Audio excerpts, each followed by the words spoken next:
This adopted kid built a $2 trillion empire from the passenger seat of a beat-up Chevy Blazer. While his wife drove across America, he typed a business plan that would rewrite global commerce.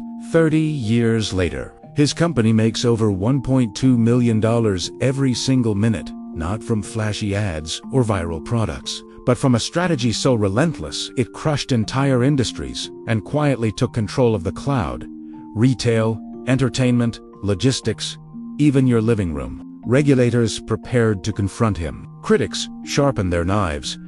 And just as the world finally demanded answers, awoke Hawaii. Jeff Bezos, the relentless architect of the everything era, 1200 words in 1964. In a modest Albuquerque hospital room, a baby was born who had no idea he would one day reshape global capitalism. His mother, Jackie, was 17. His biological father, a circus unicyclist, disappeared before the baby then named Jeff Jorgensen could speak.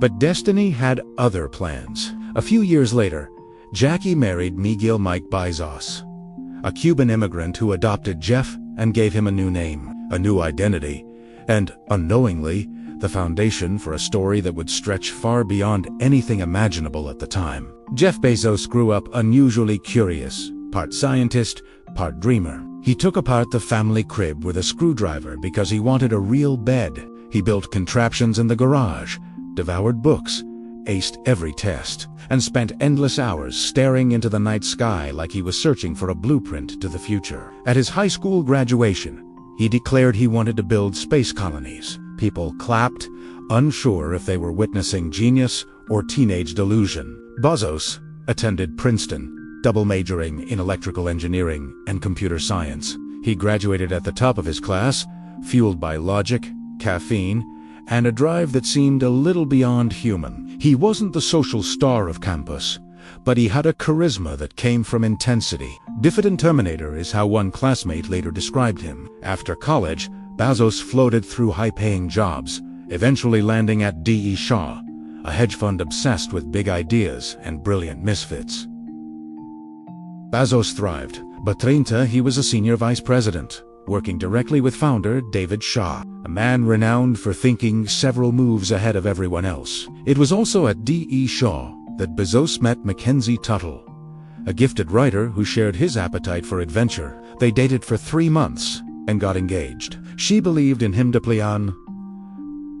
That belief would soon be tested. Everything changed when Bezos stumbled on one statistic. Internet usage was growing at 2,300% per year. It wasn't a trend, it was an explosion. Bezos immediately made a spreadsheet of 20 potential online businesses. Dog food, CDs, clothing. But one idea stood out. Books.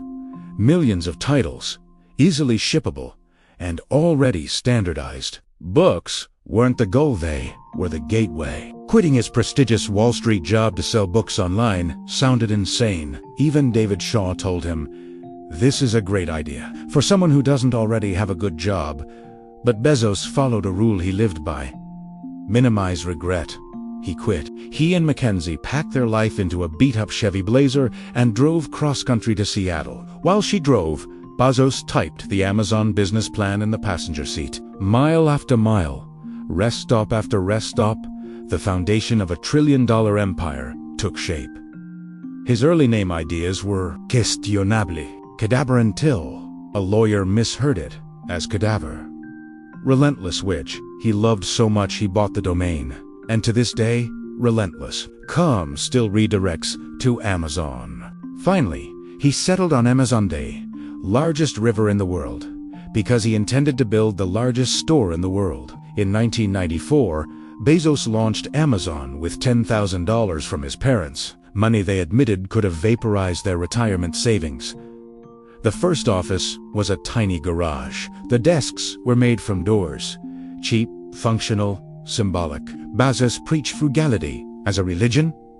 Every dollar saved was a dollar for growth. The site launched in July 1995. The first order was a technical book on artificial intelligence. Soon orders poured in so fast the team had to stop ringing the office bell because it never stopped. Amazon was gaining momentum. Bezos wasn't building a bookstore, he was building habit, convenience, speed, and most importantly, trust. He introduced customer reviews, an idea so controversial that retailers thought he'd lost his mind. Why let customers criticize products publicly? But Bezos knew transparency builds loyalty, and loyalty prints money. By 1997, Amazon went public. Critics mocked it as Amazon Toast, convinced it would never turn a profit. Bezos didn't care. He wasn't building for the next quarter. He was building for the next century. Then came the move that would define Amazon's future: marketplace. Letting third-party sellers compete on Amazon's own platform seemed backward, but it allowed Amazon to expand. It's cataloged exponentially and gave it priceless data on consumer behavior, data that would later become a weapon. Then disaster struck, the dot-com crash of 2000. Amazon's stock plummeted from over $100 to $6. Analysts predicted bankruptcy. Inside the company, fears spread. Bezos responded like a machine. He cut costs, slashed projects, and refocused Amazon on efficiency and survival. While countless dot-coms died, Amazon endured and, in enduring, evolved. Coming out of the crash, Bezos turned Amazon into a logistics empire. Fulfillment centers sprouted across the country, packed with conveyor belts, scanners, and eventually Kiva robots. Human efficiency had limits. Machines didn't. Then came the masterstroke: Amazon Prime. Launched in 2005, it offered unlimited 2-day shipping. Competitors called it insane. Bezos understood human psychology. Prime created habit, then dependency. Prime members didn't just shop more, they stopped shopping anywhere else. In 2007, the Kindle debuted. Critics mocked its clunky design. Readers didn't.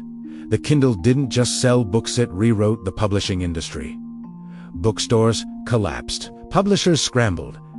Amazon quietly took control. But the biggest revolution was happening backstage. Amazon built powerful internal computing tools to handle its massive growth. Those tools became Amazon Web Services, AWS DIA, invisible spine of the modern internet. Netflix, NASA, startups, governments, they all ran on Amazon servers. While competitors fought Amazon in retail, they unknowingly paid Amazon for server space. By the 2010s, Amazon had grown far beyond a store. It was news, Washington Post, entertainment, Prime Video, Twitch, groceries, Whole Foods, cloud computing, AWS logistics, and home devices. Alexa, an empire woven into modern life. But size brings scrutiny. Third-party sellers accused Amazon of copying their best-selling products. Employees reported exhausting warehouse conditions. And in 2020, Bezos was called to testify before Congress. Then, in 2021, he stepped down quietly, handing the CEO role to AWS chief Endayasi, because Bezos was finally returning to his oldest dream: space. Blue Origin, his rocket company, became his new mission. Bezos wasn't chasing headlines. He was designing lunar landers, reusable rockets, and visions of moving heavy industry off Earth entirely. For Jeff Bezos, Earth was never the end game. Amazon was never the final act. It was just the launch pad. And after decades of building an empire here, he's now looking uploading humanity's next chapter among the stars.